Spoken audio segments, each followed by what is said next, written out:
I interview a legendary champion of real estate videography, shooting, and editing, Edgar Rodriguez. Today, on episode 29 of Real Estate Photography Unlocked. I'm just trying to get mine, but these agents got me losing my mind. Whatever happened to the good times? Man, forget about it. It's showtime. Let me show you how to get some rest, how to make millions, how to be your best. This is shout out to the REPs, to the shooters, producers, and the newbies. Welcome to our podcast. I'm your rep MC. We're here every week talking real estate photography. Hello, everybody, and welcome to episode 29 of Real Estate Photography Unlocked. Today, we have a very special guest, and I'm very happy to have him on because we're going to talk specifically the entire podcast all about shooting real estate videography and editing real estate videography and how we can be better videographers in real estate. And some people might know this guy. In the past, he's been affiliated with things, and there's some current events going on. We're not going to talk about any of that. We're going to focus on what matters, which is being better professionals and better people. So without further ado, I am very happy to have special guest Edgar Rodriguez on the podcast. Thank you for coming. I really appreciate it. Of course. Yeah. Thank you for having me. This is great. Yeah, no problem. And I'm really happy as well that you're willing to work your day around. We're recording this at 9:30 at night. Mm-hmm. You have kids. I have kids. Mm-hmm. We put the kids down, and then we hop on a podcast. So we're burning the midnight oil. And we were going to record this earlier, but true to the real estate industry, you were at a shoot, and the real estate agent oh my gosh, had more to do than they originally planned, of course. More to do. Yep, of course. All right. So let's ask you some questions, man. How long have you been in real estate videography? I'd just like to establish some credibility. Mm-hmm. And first of all, if you guys want to look at some of his work while you listen to him, feel free to go to where can they see some of your work? Most of it's going to be on Instagram. So it's _RODRIGU.Edgar. Okay, awesome. All right, so check out his Instagram, check his work. He does great work. He does. And I've seen him as a major talent, and I'm happy to have you along. Specifically, if I can just describe his style for those of you who don't want to look up his Instagram, all of the most trendy stuff with the seamless transitions, like current music that really gets people's attention, the types of videos that are very designed for short attention spans and getting results. And I have nothing wrong with that. Vertical formats most of the time. One of the things that I saw a video that you were in, you were doing just like a behind the scenes video. One of the things I really related to you on is you just your whole day was really difficult because you just had like an emergency bathroom situation. I can't tell you how much I relate. Dude, I know exactly what you're talking about too. I know. I'll just be going about my day. I've got like 5 or 6 shoots to handle, and I think I'm eating something that my body is perfectly fine with, and then I'm sweating, and I'm not sure if I'm going to make it to the right thing. And the worst case scenario is I'm usually in a vacant property with the water turned off. Anyway, so yeah, I'm sure that's a pleasant. I remember that because that was like, well, what I've found out about my body is that I'll shoot all day long and not eat. And then I'm dumb and decide, okay, the first thing I'm going to eat after the shoot is something super horrible. So that specific time I went to Dave's Hot Chicken after not eating anything for like 16 hours, no water, nothing, just shooting. And then, man, dude, that messed me up. Like I had an allergic reaction or some sort of reaction. I started throwing up. It was the worst. Yeah, I'm so sorry, dude. And happens to the best. In fact, I'm not sure how old you are. How old are you, if you don't mind me asking? I'm 28. Okay, all right. So you're still young. I mean, I'm only 7 years old. I'm 35. That's right. Yeah. But the difference between a 35-year-old and a 28-year-old, as far as health goes, a lot of things start changing. Your metabolism slows down and everything else. Anyway. We don't need to get into all this. We're here for videography. But I will just say it's important to watch your guys' health because real estate videography and photography is kind of a healthy person's game. Mm-hmm. If we got to get out there and hustle, you got to keep your body in check. So start listening to your body. One of the things I've really found that's helped me a lot is fasting. I'm going to tell you guys, and not just intermittent fasting. I'm talking not eating for days at a time to get your body back in order. but I'll do another video on that later. So how long you been in real estate, doing real estate videography, and tell us a little bit about how you got started. Yes. So I started videography in 2019. It was my junior year of college, and I loved cameras. I would shoot like little videos here and there ever since I was a kid. But this was like, okay, I'm going to actually try and do a good job at this. And so I used to rent the cameras from my school, my college that I was going to, and go shoot stuff. Well, I was like, how can I make money with this? So I started renting the cameras and shooting weddings and charging for them. So I would charge $800 to shoot this 12-hour wedding, and just got my hands on the camera. I didn't know what I was doing, didn't know what ISO or shutter speed, or even, I didn't know what anything was. I didn't know what the lenses did. I just kind of started shooting, and then worked my way up to buy a Sony a6500.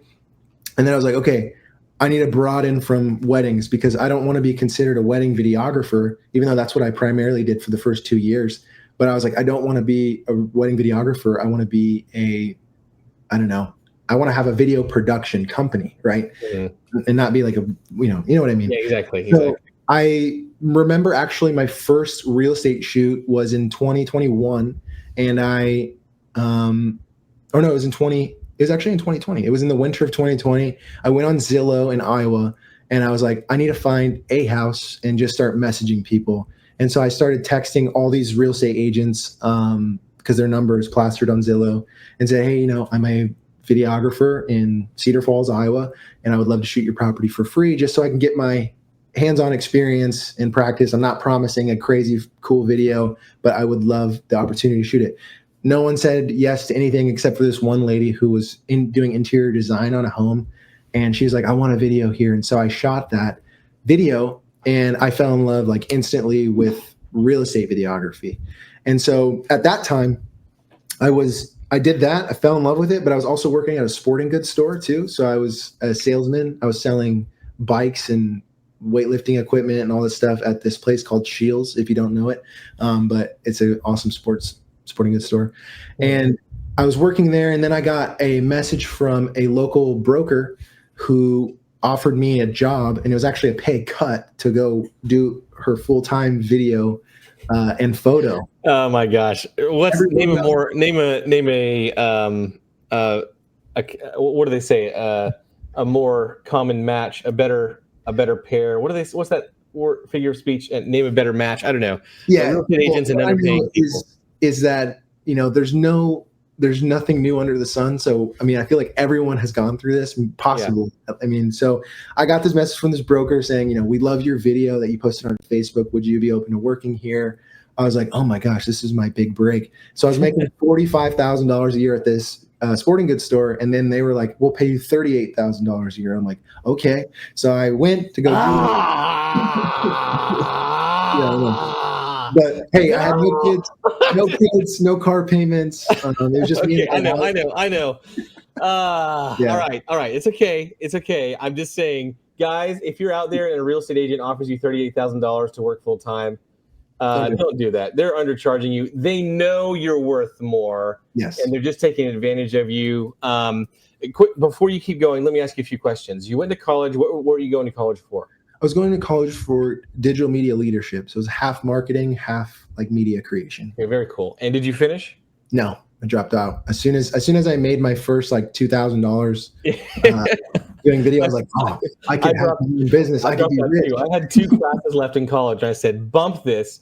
Yeah. And I started my own business. I started 3 businesses, and because I wasn't sure exactly what I was doing. One of them was photography, and it exploded for me. But all right, so let's continue. You got hired on by this real estate agent for $38,000. Yes. And listen, these people were the best. These people were like super nice, but I did like it better be. Yeah. That's probably why. But when you have an entrepreneurial mind, you can't work somewhere like knowing that. Right. But the reason why I said yes to it was because I was like, I can learn so much so fast by going there. Because they're like, you could shoot, you're going to be shooting like 2-3 listings a day. Mm-hmm. And then for, 5 days a week. And then we also do social media, like videos. And I was like, I just want to learn really, really fast. And so actually the main reason why I took that job is because the experience. The experience, but there was a guy there. His name was Gus Pladsen. He was a really cool guy. He knew a lot, and he was very creative. And I was like, I know I can learn a lot from him. And he did teach me a lot, and so did the other gentleman there that was solely their like videographer. So I actually started with just the photography, HDR photography, flambient photography, and I was really bad at it for about a week. And then, when you shoot, 3, 6, 9, 12, 15 homes, you get it pretty quick and then learn how to edit it really fast. So I got really efficient at that, and then doing their, social media. And so I worked there for about 2 years, or a year and like 6 months.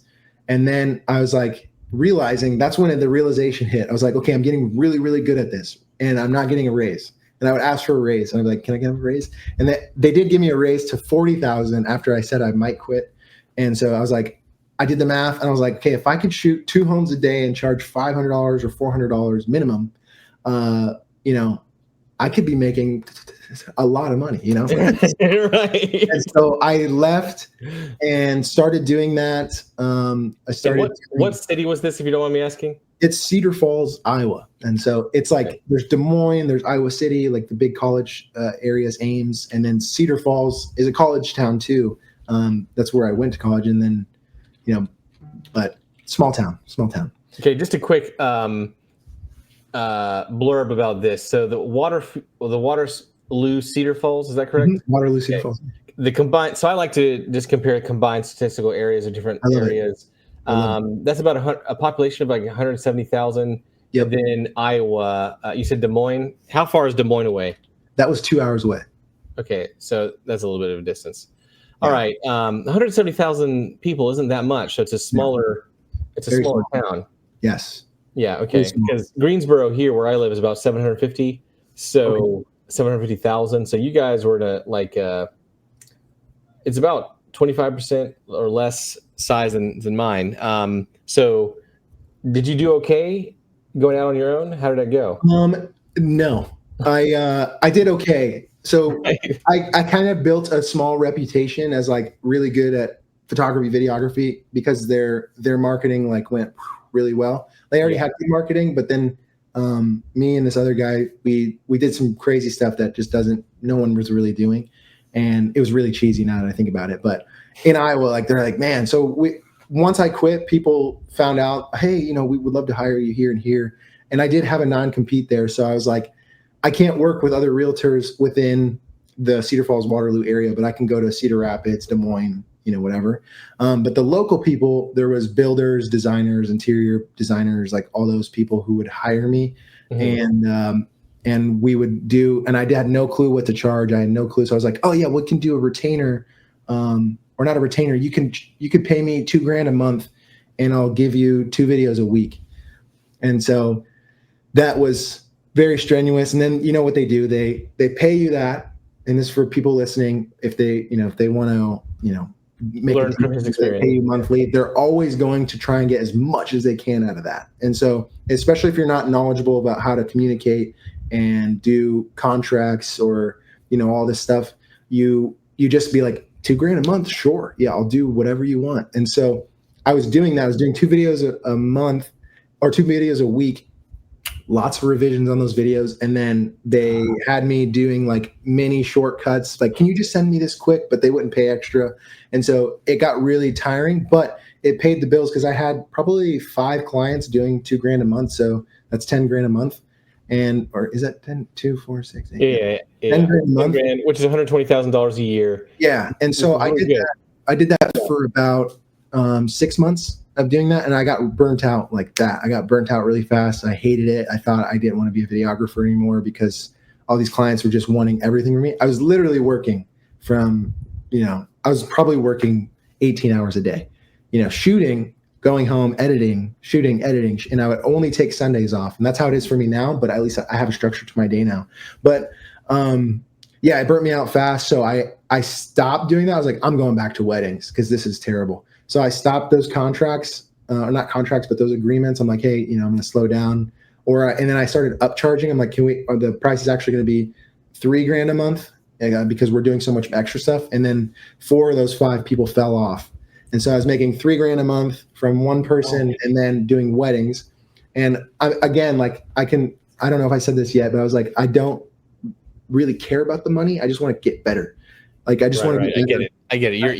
You're starting out. You're establishing yourself in the world as a young man, ambitious, proving it to yourself more than anyone else that you can do this. One thing I want to ask is, when you did the right thing by upping your prices at $3,000. Did seriously nobody appreciate all the work you were doing for them? Like, how did they? Well, no, they did. These weren't like bad, evil people, but like I said, they're business people too. They have, so they're trying to get as much as they can out of you, but they treat you with respect for sure. How did you word it? Because the way you word things is going to be critical in these types of situations. Yes. So did you give them an option? How I would approach that situation? I know you were young and you're just getting started, and this business acumen comes with a lot of experience. And by experience, I mean losing clients, being in bad situations. I've lost plenty of clients, folks. What, Jonathan Corbett? You've lost clients? Trust me, I lose them still, especially since I'm working so much in Real Estate Media Hero and stuff. But how I would approach that situation is like, hey, listen, we have retainers for $2,000 a month. This is what comes with that retainer, and this is what we've been doing. So we've been doing a lot more. I want to keep the budget. Yes. And I don't want to charge you more, but I want to provide you what you're looking for. So here's the options. We can make sure that we're sticking more strictly to the $2,000 retainer and making sure we're only asking for that much, so that we can be careful to hit that. Because frankly, I'm just going to be honest and transparent with you. I'm staying up all night. I'm losing sleep. I'm getting burnt out. I'm not going to be able to continue working for you if you continue asking more than we've agreed upon. Sure. Or if you really want the things, we can continue doing what you've been asking, but the new price is going to be $3,000. Yeah. So would you like to stay at $2,000, or would you like to up it to $3,000? Yes. So giving them the illusion of choice is great. So oftentimes they will upsell you, and this is just not for you, because what are you going to do with this information? You probably know much better ways around this now, because that was 5 years ago. But for anyone listening, well, how would you approach that situation? Giving them an option is very important. And honestly, one of the best things that has taught me how to work in business is my kids. Working with toddlers and babies just makes real estate agents become so much more understanding. Like, you understand the way they think. One of the things I deal with my kid is, now that he's 2 years and 3 months, he doesn't necessarily want to go down for nap time, right? So I give him the illusion of choice. Wait, this is 2 years, 3 months, you said? Yeah, 2 years and 3 months. So I have a year and a half old. He's still easy. He's still good. Yeah, year and a half is great. Honestly, we have a very good 2-year-old, but they just start being a little bit more independent, which I encourage.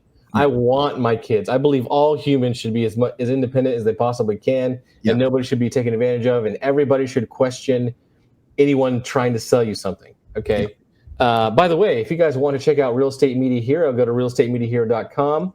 I encourage you guys to spend 15 minutes just on software, on the scheduling software, to see how easy it is to use, and spend 15 minutes in any other scheduling software on the market, and you'll see how good we are. So just go to realestatemediahero.com and check that out for yourselves. I give you guys your own. You keep your image rights. All of your personal data is encrypted. Everything that photographers have been asking for, they've gotten in Real Estate Media Hero, and we're approaching our year anniversary. So we're doing really well. It's been life-changing for me, and I love helping people out. But don't trust me. Check it out for yourself. That being said, the illusion of choice with my toddler, I give him an option of, it's like, hey, it's time to take a nap. No. Okay, so you can't do that. So you say, hey, it's quiet time. Yeah. We're going to put you in your bed, and if you want to go to sleep, you can go to sleep, or you can just sit here and play. So they then go to the room, and then they have a book that they can read, or toy they can play with in the crib, and they go to sleep. It's their choice. They have the freedom. Right. But they're going to tell them what to do. So I have started giving real estate agents the illusion of choice, saying, hey, I love that. We can raise the prices, or you can start keeping to the terms of the contract, you greedy jerk. And they end up keeping to the terms of the contract because they ain't no way they want to spend more money usually. So anyway, sorry, I just wanted to really hound in on that. Okay. No, that's great. So you worked with that. You still had some working experience there. You were doing photography and videography. You were making over 6 figures on your own. You're doing well, learning lots of different ways to make money, whether it be retainers or something else. Right. All right. So sorry for interrupting you. Keep going. Oh yeah, you're good. Yeah. So 6 figures was like the dream because I was in Iowa. I dropped out of college. People were like, my dad was making 60 grand a year. My mom was making 40 grand a year. And I'm not that I was trying to beat them, but I was just kind of trying to prove myself. And so I was like, if I do 5 clients at this price, I can do 100 grand a year or more. Plus with weddings every now and then, if I'm not getting too tired, I can make a lot of money. And I did, and it, provided and then some. We blew a lot of money because we didn't know how to use money. But yeah, I mean, it's also part of growing, dude. Yeah, it's part of growing up too. We're like, I don't know, get a car, I guess. But the I did give them the choice. I believe in like giving people warnings too. Like I didn't want to be like, hey, I'm gonna up the price on you. This is what I did at that time. I love your give them a choice. At that time, I was like, this is what I'm going to do, but it's not going to be for another 2 months. Okay. Just to put that out there. So it's giving them like basically a notice, like a 2 week notice. So they don't, so I would say like, so, this is what we agreed on. I'm actually doing a lot more. And so I just want to adjust the price accordingly, if that's okay with you guys. And that won't be until, 2 months from now, just so you guys are prepared.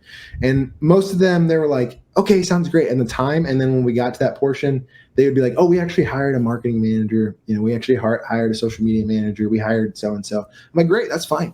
And then I would see their social media be like crap because, they're hiring people who went to college and didn't get the hands-on experience. Okay. And I want to talk with you about this man to man here because honestly, this is something I almost cry myself to sleep about every night.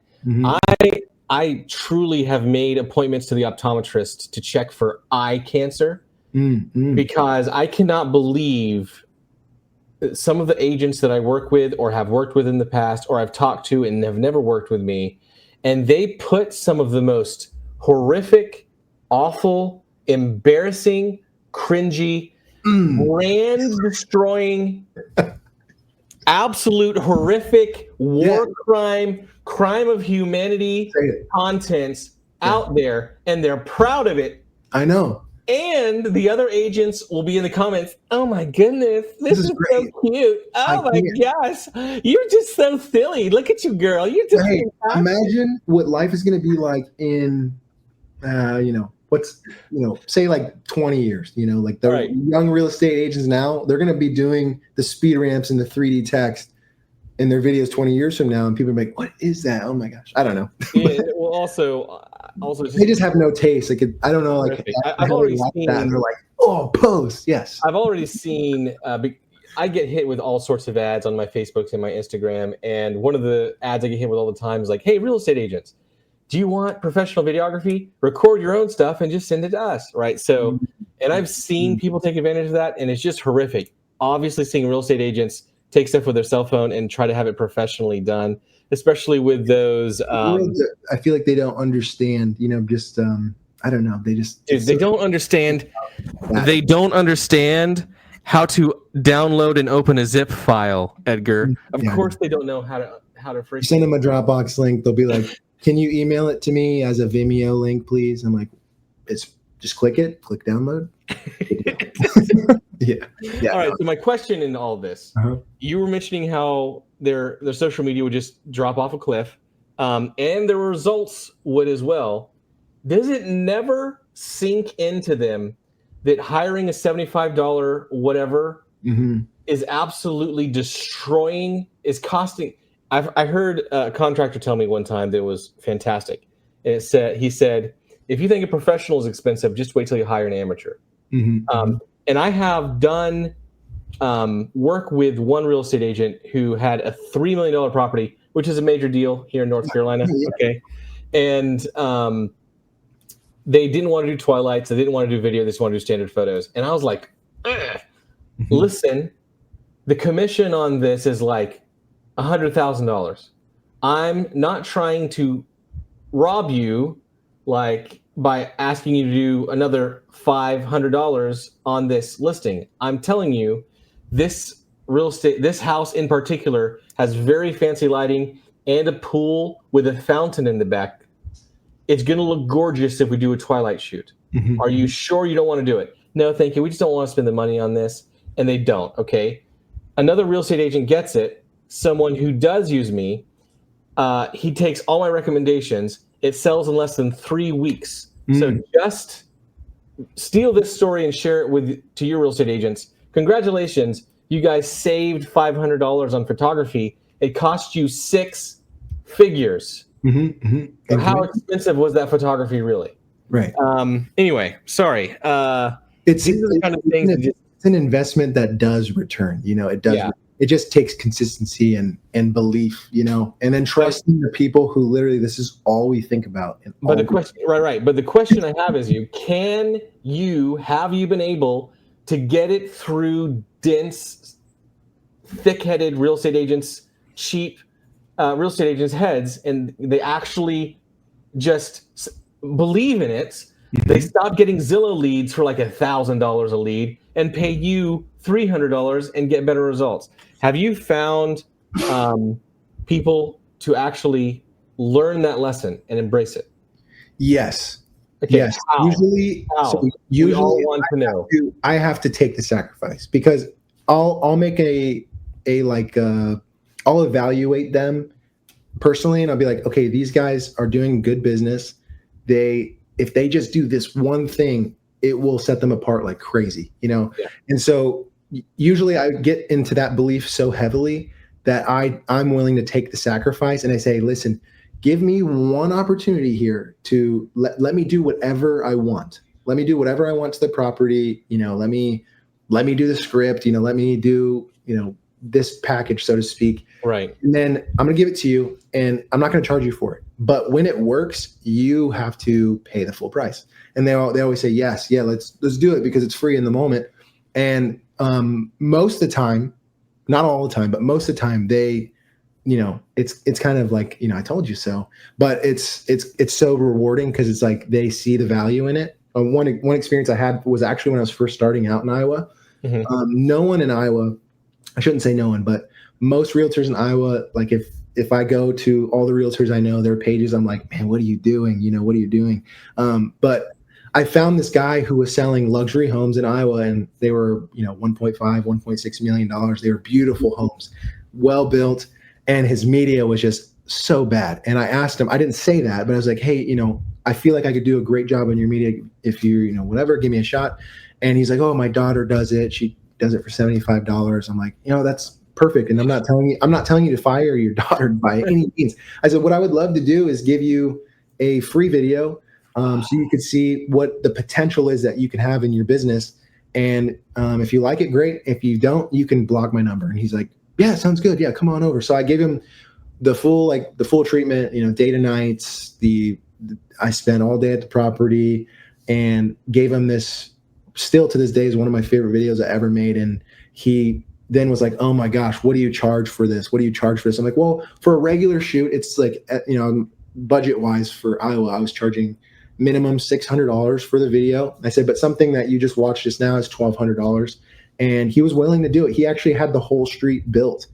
And he's like, I want to do a video like that for every home, because he believed in it, right? Yeah, and honestly, show them and kind of talk to them like they're toddlers and be like, hey, this is, hey dog, this is what you're gonna want. This is what you're gonna want, and then they just have to see it. Yeah, another great tip, just for anybody who's watching, if you want to try to sell a builder or a real estate agent who is marketing new construction, where they're just building the whole neighborhood, frankly, you've got to understand.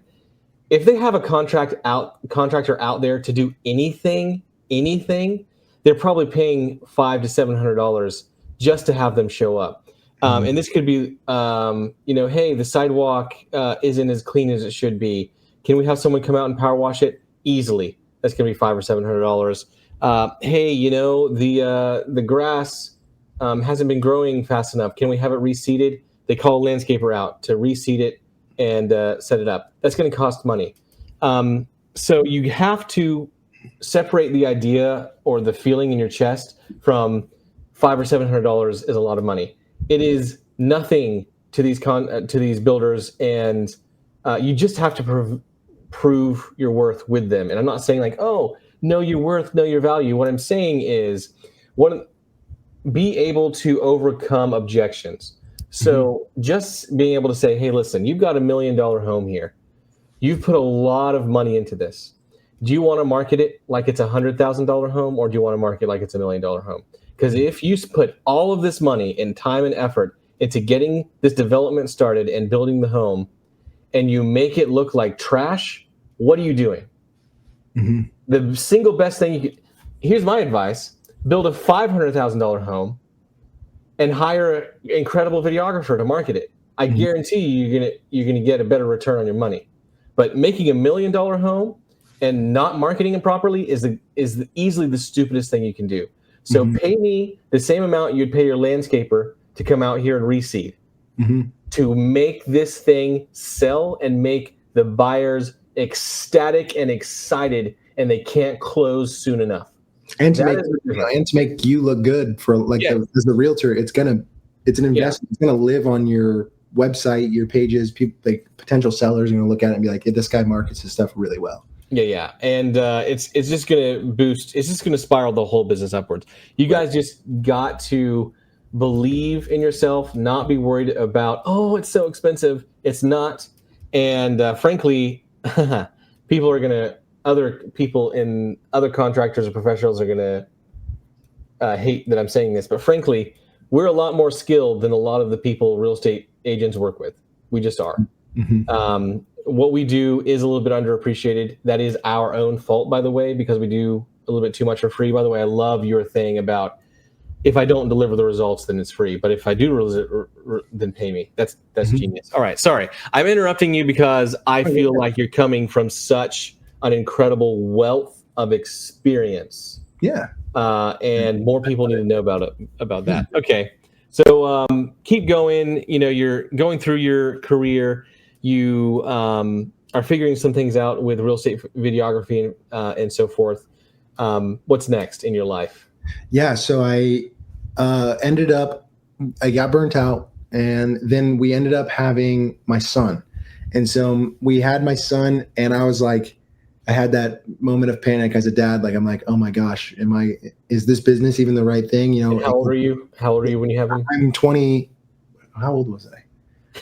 Oh my gosh. Well, he's a year and a half. So I was 26. Okay. So you had him young. All right. Yeah. That's rough, man. And so I was 26, and I was like, man, I need stability. I need healthcare. I need like a 401k. This is what like I was trained to know from my parents and all that. And I'm like, and I don't have all that in my business. And I don't even know the first thing about buying all that stuff. I don't even know. Screw it. I'm just going to go get my job back.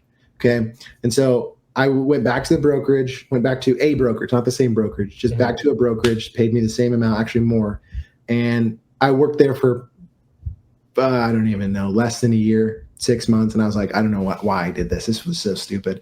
But I was like, but let me tell you, this brokerage for the 6 months got some incredible real estate videos. And I bet you they did. And they are also spoiled for eternity, because no one else is going to be good enough for the price that they got. It's crazy. And I made great friends there, though. That was probably the perk. I made great friends there, and they got amazing real estate videos.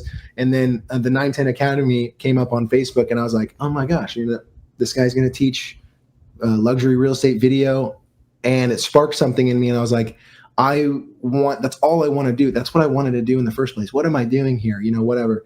So I continued to work there, but I took a lot of days off. Because I was like, I'm just going to go and try and build a massive portfolio. And they knew that I was doing this too. And I'm going to go build a massive portfolio of luxury homes and, see what I could do with this. So I did, $1.6 million house, which was huge. And then I did a lot of cold outreach just to do free videos, because I was getting paid by them, my work, and they were paying my bills. So I don't even care. Like, I just want to I just want to learn and be really, really good. So this was me like trying to be next level. Like I want to learn a lot. And so I, again, went on Zillow. Nothing in Iowa impressed me. I was like, I want something spectacular. Like I want to be like scared shooting it, And so I found this. I was like going into the Chicago market, which is 4 hours away from me. I was like, okay, what can I find here? A lot of penthouses, a lot of townhomes. And then there was this penthouse on this tower, which I've never like seen a penthouse in my life. And I was like, I want to shoot that so bad. And the video was garbage that they had on it. It was like so bad. And I was like, I know I can give him something special. But I didn't believe he would like respond to me. So I actually messaged a lot of other people and I'm like, screw it. I'm just going to message the number one Sotheby's realtor in Chicago, who has the most expensive listing in Chicago. Let's see what happens. So I send him, and I'm doing the same thing for all these agents. I send them a voice, like a video text. And I learned that at the brokerage, the first brokerage I worked with, is send a video text because they're going to wonder, who's this guy's face? Did he mean to send me this video? And then you start talking, you show your personality. Then I would say, hey, my name's Edgar. I'm a real estate videographer in Cedar Falls, Iowa, but I'd be willing to travel out to you. I saw your, XYZ listing on whatever street, and I just fell in love, and I would just love to shoot it for fun, just to have some fun being creative. And that guy got back to me and he's like, absolutely, except it's not staged, but I'm actually listing this other home. It's $15 million, which it was the record-breaking listing price of a single family residence. There's records and everyone's number one in something, right? Yeah. But it's like one of the highest residential sales in Chicago. And it was of this historical home. And me and my best friend, who still works with me today, we went and shot it together and had a blast. Did day to night stuff, like did all the stuff that we were learning from David Eby on the academy. Like he was teaching the editing, the shooting, how to line up stuff. And I was like, I got to try this. So I did that. And it went so well. And I was just like, okay, now I need to move. Because there's nothing in Iowa. Like if I can just move somewhere where the real estate is. And so I was like, do I move to Chicago? Do I move to Arizona? Do I move to Florida? My wife and I were looking for some sort of opportunity to get out of Iowa because she was born and raised there and never left the state until we started dating. And I moved around the country a lot as a kid. Yeah. And so I was like, you need to go experience something, moving somewhere else. So we were looking for that, but at the same time we weren't, because we were super rooted in our church.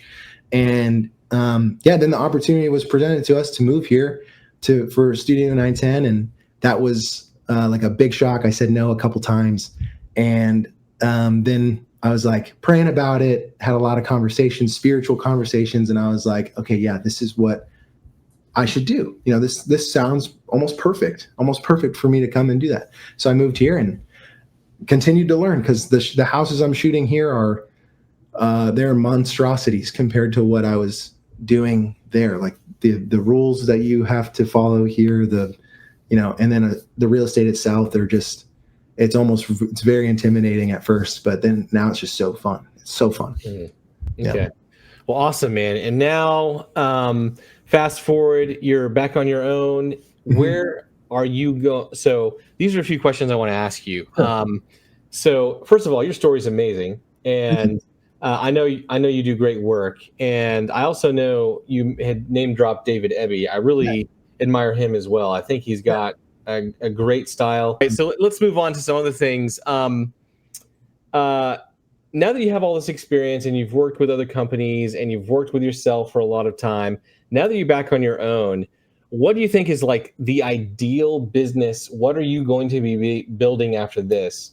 Are you going to be going after hyper luxury clients and doing only video exclusively and trying to do the biggest, most expensive one-term projects where you maybe show up and shoot a property for 1 or 2 days and maybe you only shoot 1 or 2 a week? Or are you going to try to build a company where it dominates a quarter of the continent and you have photographers and videographers underneath you by the millions and just all of us quit and put down our cameras because the Rodriguez empire is just taking over the globe. What do you feel like is your goals now? And what do you feel is like the ideal business to run? Because you're no longer young and naive. You've got some experience. You've learned some things. I have my own personal opinion that I would say is credible because I have plenty of experience, not just in this industry, but in others. What would you feel like is like, now that you're starting fresh, what are you looking to accomplish and what do you want your day-to-day to look like type of thing? What's most important to you and all that? Yeah, of course. So the goal actually hasn't really changed. So one of the biggest things that I really, really, really wanted was to have a team of people that I just love being around, that I love spending every day with, that we accomplish something incredible as a team. And it's just, that to me is like the dream. So when I was in Iowa trying to start my business, in my mind, I was like, that's what I was headed towards. I never really, and this sounds stupid, but like, I never really thought about like the financial side until recently. When I was in Iowa, I was like, I want to make $100,000, but once you have kids, yes, once you have kids, very real. You start thinking about life and how are you going to support your family. But the financial side was never like a big thing for me. It was really, I really just want a studio, like a building, and I want people to come in and enjoy their day. I want people to come in and be like excited for work and want to, like, I just want to work around really passionate creators who love it just as much as I do. Love real estate videography and photography, or just like cinematography in general, just as much as I do. And it's really not about the money. And so, but financially though, we want to do, I would personally want my business to be like, man, and this is how I've always thought probably for the past 2 years, is I want when a luxury real estate agent or a builder or an architect have the thought like, man, I want an amazing video on the property and I want the best. I want them to consider me. I want them to consider the company that I build, that we build. Right. I want them to be like, okay, well, I've heard of Studio Sunday before. I've heard of them. Like, they're really, really good. Look at their Instagram. That's what I want. I want people to recognize us as like someone who's doing something very special. And then on top of that too is, so there's volume, real estate media. And then there's like kind of project per project real estate media. I probably lean more towards project per project. And I have a lot of really, really good friends who do volume stuff. They're like, and that to me is scary. That to me is like scary. People who have employees, they have, different locations. They have 50 shoots a day. There's this guy named Chitty, and he has 3. Chitty Aquari? Yeah, just pended. Yeah. I really want to have him on the podcast. He's so dude smart. Give me a shout out to him. Sure. Let him know that you were on the podcast. Yeah. And in fact, guys, I talk a lot about bad actors in the industry. I really do believe Chitty is a good actor, and I would love to have him on the podcast just so I can introduce you to someone who's actually not that bad of a guy. Yes. And I also can tell he's legit. Mm-hmm. He actually has done the things that he says he does. It's true. So we had conversations when I was building this business idea. He talked with me and my best friend, his name's Landon, and Bryden, our editor. And he was just giving us advice. And man, he was telling us deeply about how his business goes and like his day to day and what he has to deal with. And I'm like, man, that seems so stressful. But for him, he just loves it. I can tell you this. I mean, you have to learn to love it and deal with it. The way I approach all these issues is by recognizing the source of where most of the issues are and reducing the chance for error as much as possible, as close to zero as you can, but you can't get it there. That's one of the reasons why I have my own software, is because all the other software was driving me up a wall and also causing more problems that it was helping with. My business is running so much more smooth, and we're doing a lot of volume here, and I still have time to do these podcasts, do YouTube videos, run a software company, run education, vacation rental, and I only work from 8 to 4 Monday through Friday. That's awesome. And you can only do that if you have incredible systems in place. Yes. That being said, I could push a little bit more tutorials out, and I'm going to be focusing on that this winter. Mm-hmm. But in an alternate life, I think one of the beautiful things to do would be ultra high-end luxury stuff like you're talking about. Yeah. I think it is a very good alternative type of career. The third career that I really love, and this is probably what I'm going to end up doing in retirement, is just travel videography and photography. Mm-hmm. I cannot wait to do that. I do it when I go on vacation. That's all I do. Yeah. But anyway, sorry to interrupt, man. Man, I'm really enjoying meeting with you and having this conversation. All right, so keep talking to us about this dream that you're building here. Yes. So the going off of that, I actually thought about it. I'm like, okay, I could do that. I could do the volume thing, but then I don't think my heart would be in it. I don't think I'd be very passionate about it. I think I would just be like trying to build something, scale something, systems. And then the other side of me, I'm like, okay, I got into this because I love videography. I love cinematography. That's what I'm really, really good at and passionate about. So I want to take that and just pour it all into this business and work with people who all they care about, like Bryden, all they care about is working and putting out the best work he possibly can. People like Landon who are like, all I care about is learning and becoming a very, very good shooter, like really passionate, and then putting that towards shooting something that people want to watch, right? So, I mean, there's like the volume, the videos, you every now and then you'll have a house that's like, wow, this is a really great house. I want to go after like almost every house we shoot, there's something very unique and beautiful about it, and you can create a story around that.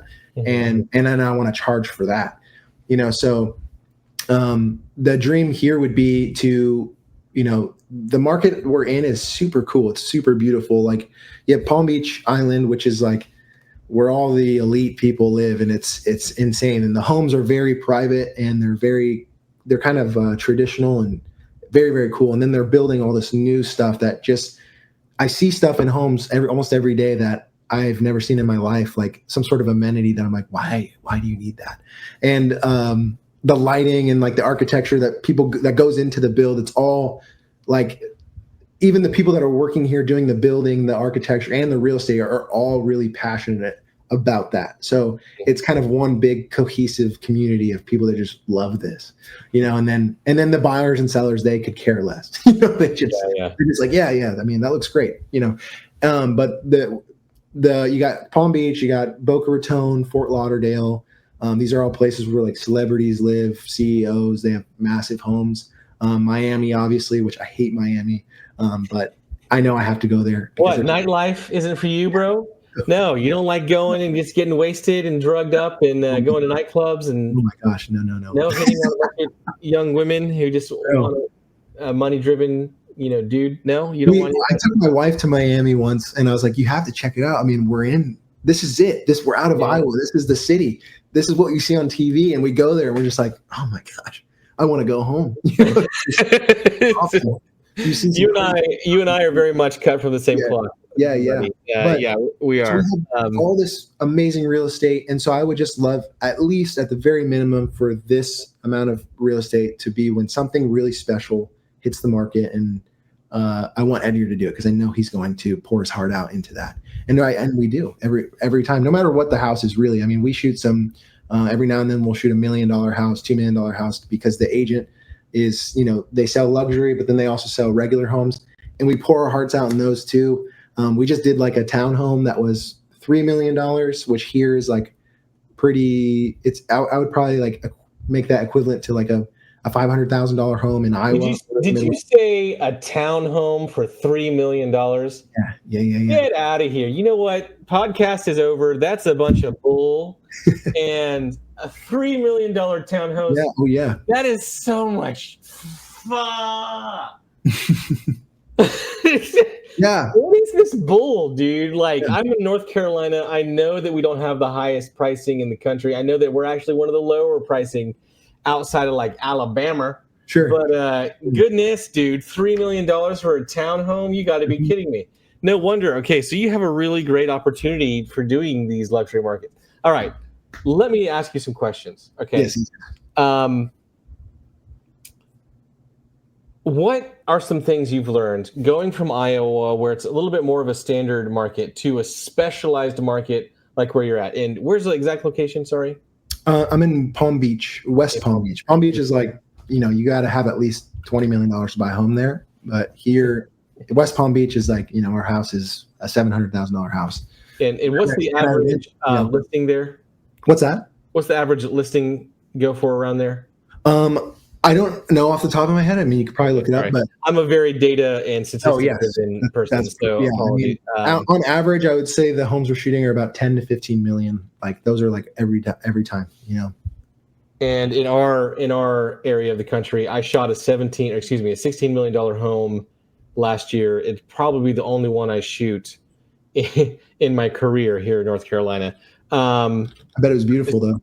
Yeah, it was gorgeous. And on a lot of land, right? Yeah, it was about 150 acres. Yeah. And that's one of the reasons why it was so expensive. Is mostly but the combined statistical. But you also have a lot of location around Boca Raton. Okay, so yeah, I would. Right, how long of a drive is it to like Boca Raton in Miami? It's probably a 40-minute drive to Boca Raton. A 30-minute drive to Delray, an hour to Miami and Fort Lauderdale-ish. Okay. All right. The big question I have here is, okay, first of all, your local market is a big factor, guys. All right. So you can't go to Alabama and necessarily sell $3,000 videos.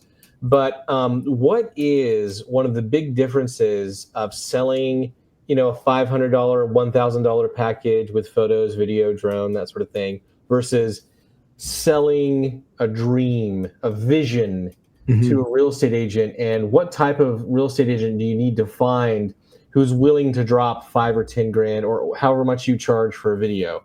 Like, we're talking a dedicated, you sit down, you do specific research on that property, you think of a unique, original idea, you go over a script with them, they get prepared and they show up ready. There may be some actors involved. Yeah, we don't even have to go that far, but there may be some staging or special effort involved. You're showing up at multiple times a day, and you're getting this turned around in a reasonable amount of time. I imagine it's still real estate, so you're not taking a week or two to edit these things. Right. It's just not the next day delivery, I imagine, but maybe it is. Talk to us about the differences of being successful in your standard market and running a standard business like I do versus running the type of luxury dream brand that you're currently doing. Yeah, of course. So, I mean, one thing is, in a standard market or like in Iowa, I felt like you were kind of filtering through people more quickly, because you would be like, yep, this person's not going to spend money. This person's not going to spend money. This person, I would really always be looking at social media, all the realtor social media, and you can kind of tell, right? You can kind of tell who really cares about their brand and who doesn't. And even the people who don't, maybe it's just because they don't understand. And usually those kind of people will reach out first because they want their brand to be different. They want to fix it, So I was filtering through people a lot faster in Iowa. I was like, this person's no, this person's no. And when they would say yes, it was always a haggle on price. You'd have to give them options. Here, it's almost like you just really want them to say yes, because you look at the home, you want to shoot that home, not necessarily because you want them to pay you for it, but you want to be associated with the sale of that home, because it is like, it's record breaking, it's incredible, it's going to get a lot of eyes, a lot of attention, and it's going to give you more business. So here, on top of that too, the real estate agents are a lot more acceptable to be like, I need to have the best of the best here, because they're trying to impress a client who is way richer than them and way more powerful than them. And so they have to impress them. They can't let them down. And so it's not like, oh, we need photos and you never see anyone doing 3D tours here. It's just, we need really, really great photos. And so there's a photographer here. His name's Trevor, who I used to work with. But he has his own business now, and he is top of the line, pours his heart out into photos, and he's really, really good. And so people will spend the money on Trevor. They will never go get your volume media company to come in. And then for the video, they're like, we need to impress the buyer, or the seller. We need to impress them, make their home look the absolute best. So they're a lot more open to the conversation. They're a lot more open to it. What type of money are they willing to spend on some of these properties? Like, Yeah. let's say we have a $3 million townhome versus a record-breaking property that would be, I don't know, 20 million. Is that right? Yeah. That's a great comparison. Like, so there would be something that I would call like the everyday listing. Like I shot 2 videos today at an everyday listing. It's still beautiful, but that they're paying $1,200 to $1,700 for one reel, like one video, one well done video. And these are people that know like there is a separation, there is a gap in our work. And then they also do hire the volume people to do everything else. But when it comes to this special video they want to impress people with, they call the people who know how to do the best stuff. Which is interesting, because if I tried to build a solely dedicated real estate videography business in my market, I probably couldn't support a family with it. I have to do everything. But in these specialized markets, you have to do it all. And I respect that too. I actually miss taking photos, but I don't miss taking 3D tours. Should tell me about it. And floor plans. And I hate getting asked questions about dimensions on floor plans.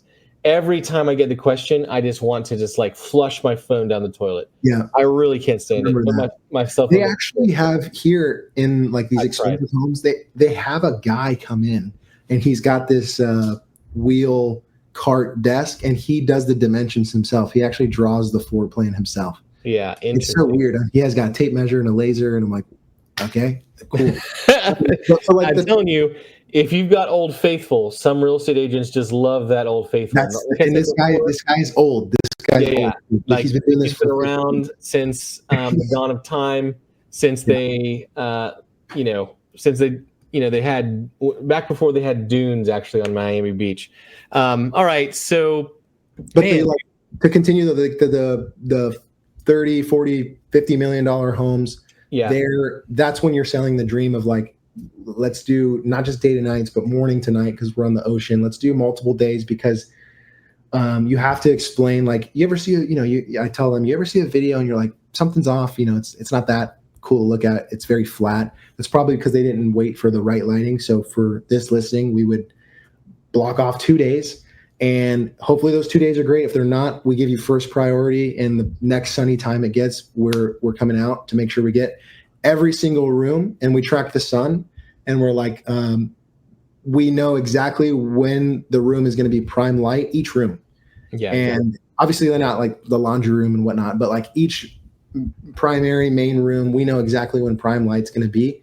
And every shot is very intentional, very like timed out.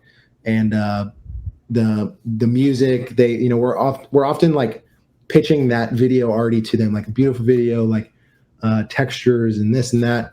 And you want the buyer to fall in love with the home based on the video, fall in love with it, not because it's like, oh, that's a cool house and those are cool spaces, but fall in love with the idea of being in that home. And those people, usually they'll spend $5,000 to $10,000 on that video, but not $10,000 yet, but $7,000 just for one very well done video. They will love it, because their buyers are going to love it. Or the sellers are going to love it. People here are very competitive, so they want to be the best and be known as the best. So they want their social media to be the best. So they're like, if so-and-so got a really nice video, I want this better, So they'll send me their videos, oftentimes like videos I've shot, and they say, did you do this? I'm like, yeah, okay, I want this, but I want it to be like better. And I'm like, okay. And it's going to cost you this. They're like, great, sounds good. Send the invoice. I'm like, okay, All right, man. Well, we've just reached an hour here, and this has been great. I would love to have you on again. And what I'm thinking of doing here is, we have a lot of great guests. We've had some of the best known names in the industry here on this podcast, and I know people would like to hear from them more than once. So I would love to have you back on the podcast next year, and let's see how your business is going. And I hope you're just exploding and making a name for yourself and living the dream. I hope one of the best things I can do when you're hiring, if you want to find some great people to work with, I have found people who are into cars are some of the best people to have around your business. And I'm not talking about people who are into Ferraris or Aston Martins. I'm talking like they love a good tuner, like beat up, little beat up S14 with an SR20 in it, and that would be a great employee. All of my employees have been great. All of us are into cars, and we have a great time. Oh yeah. My current employee has a great, beautiful Volvo. I rode in the other day on the way to lunch with him, and he just did some stuff to his exhaust. I think he just had the resonator removed, but it has an inline 5 on his Volvo. I think it's a C30. Excuse me, I'm not that great with Volvos. Yeah. But it has an inline 5, and it just gurgles so nice, especially with his exhaust. And the guy is incredible to work with. And I'm hoping to give him a raise, as soon as I possibly can here once all of these endeavors take off. But, dude, it was great having you on. You're a wonderful individual. Thank you. I really feel like your heart's in the right place, and I hope you see all of the success you're looking for, because I think you deserve it. And thank you for being on the podcast. I really appreciate it. And hopefully we can get Chitty on. I'll actually message him right after this. Yeah, dude, message him, and because I reached out to him the other day. But anyway, all right. Well, thank you very much, and wish you the best. If people want to reach out and ask you questions, by the way, are you going to be mentoring anyone, or are you solely focusing on business? We're really focused on the business right now, but the people we have, Bride and me, Landon, we love teaching people. We actually love it. And so one thing that I'll say is that if you DM me on Instagram a question, it's going to get answered. It's going to get answered, and it's going to get answered correctly. And I love giving people aha moments of they're asking simple questions when it comes to editing or shooting or something. I'm like, no, this is how I do it. And they're like, oh my gosh, that's it. What's your Instagram one more time so people can message me. It is _RODRIGU.Edgar. So great. Edgar. And out of curiosity, I feel like I know this answer to the question, but I'm re-exploring. I've been an Adobe Premiere editor for over 10 years. I'm really thinking about switching fully over to DaVinci Resolve. We've been dipping our toe in it. But you work in Final Cut, right? Mm-hmm. Yeah. What are some of the reasons you prefer Final Cut over DaVinci? I would say it is, for me personally, because I know you can speed ramp, right, and do all that stuff in DaVinci. For me, it's like the user interface. It's super user friendly. It's Apple, and it's integrated, and it's they have the plugins and all that. It's just super easy for me. For me, I came from Premiere too, and that was one thing I was always frustrated with, is I feel like after 7 years of using it or 6 years of using it, I felt like I was not quite 100%. But for Final Cut, I'm I know where everything is, how everything works, and it just took me a week of just using it only to learn all that. But I mean, you have people in the industry who are really, really good, and they're using DaVinci.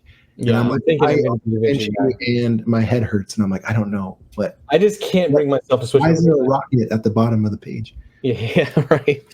All right, understood. All right, well, thank you. I really do appreciate Edgar, and I wish you the best with balancing your family and your young kids. I know how that is, but I really appreciate it, and I wish you guys the absolute best. Thank you for coming. Appreciate it. Thank you so much.